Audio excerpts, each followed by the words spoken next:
To another court now. Rape, sexual assault and robbery charges against the 14 men accused of attack on a music crew in Krugersdorp have been dropped. The National Prosecuting Authority says police arrested the wrong suspects. The suspects now only face charges of contravening the Immigration Act.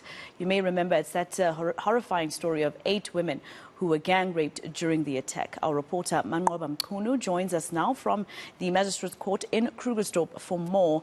Manqoba, I wonder, I'm sure you haven't really had the chance to get reaction from those who have been calling for this case to be sorted, but exactly what is it that the National Prosecuting Authority or the court felt didn't prove that these 14 men were involved in that rape?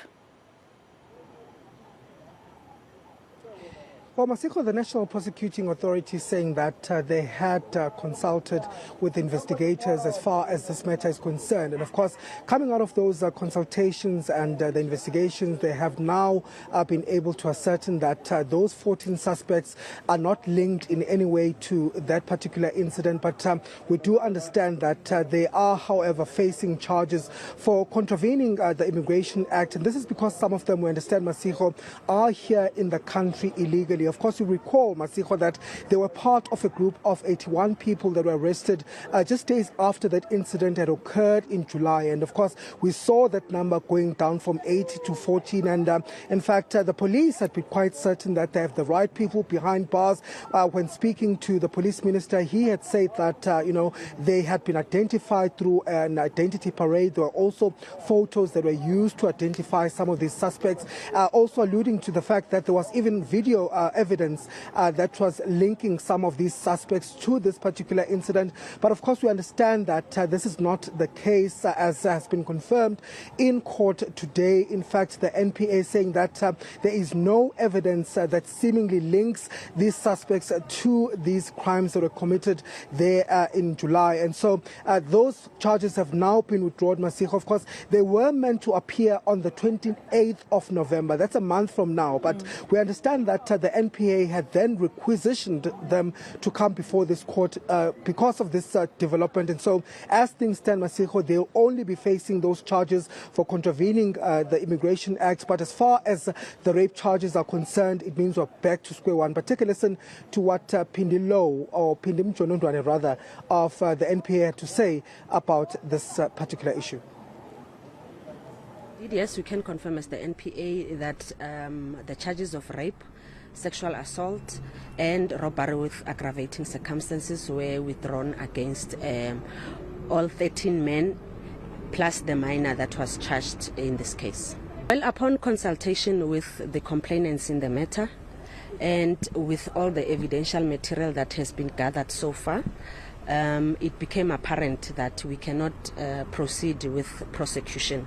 Hence, we then decided as the NPA that since we are now aware that we have insufficient evidence to continue with the case, it is upon us to requisition all the accused so that the charges can be withdrawn in court. There's quite an indictment, Manqoba, on the National Prosecuting Authority. I mean, police bring evidence to them, and they are the ones, through the Director of Public Prosecutions, to say whether or not this case is possible for a successful prosecution. They went ahead, and now they've had to withdraw these charges. Does she say anything about the fact that those 8 women might feel that justice is not on their side?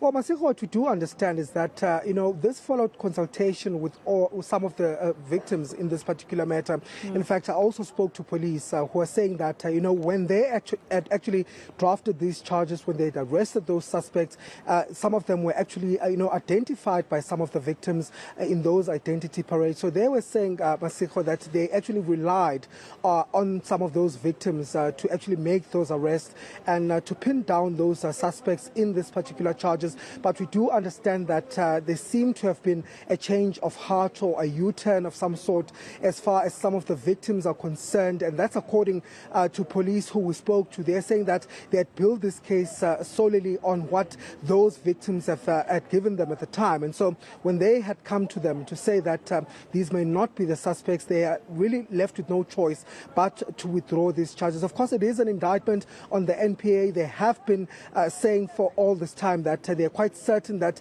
they have the right suspect behind bars and that they have a strong case against the suspects. But we do know that there were DNA tests that were done over the past few weeks to try and link these suspects to this particular matter. So it really puts us back, to square one, Masiko, as far as investigations are concerned. It means the people that really did this crime are still at large. They're still within that community. And of course, we're still going to speak to some of those community members just to get a sense of how they feel about this latest development. And just lastly, Manqoba, you mentioned that the police were telling you that they went on the premise of the victims pointing out these 13 men and one minor. Did they not take any DNA tests? Was that also something that proved them wrong? Well, Masiko, what you do understand is that subsequent to those DNA tests being conducted, the police have now been able to, verify that, in fact, these were not the men that were linked to the crime. In fact, the district commissioner of the West Rand saying that they have concluded those DNA tests, and according to those tests, they have come, and confirmed that these were actually not the men. And so they've really been left with no choice. They also consulted with some of these victims, and the victims have also confirmed that these were not the men that they were looking for. So it does seem, Masiko, that they have that DNA confirmation. Of course, we know that the last time that this matter was here in court, it was postponed to allow for those DNA tests to be concluded and to confirm whether or not some of those suspects were linked to this case. And I guess the confirmation now is that none of those have been linked to the rape, to the sexual assault, as well as the robbery incident that occurred in July here in Krugersdorp. But what we do know, Masiko, is that tomorrow, one of the suspects that was arrested last month, a police officer or a former police officer, will be appearing here in this court. Of course, she is facing charges of theft as well as defeating the ends of justice after she was found in possession of some of the stolen items that were believably robbed from some of those victims. So she will be back here in court for this particular matter.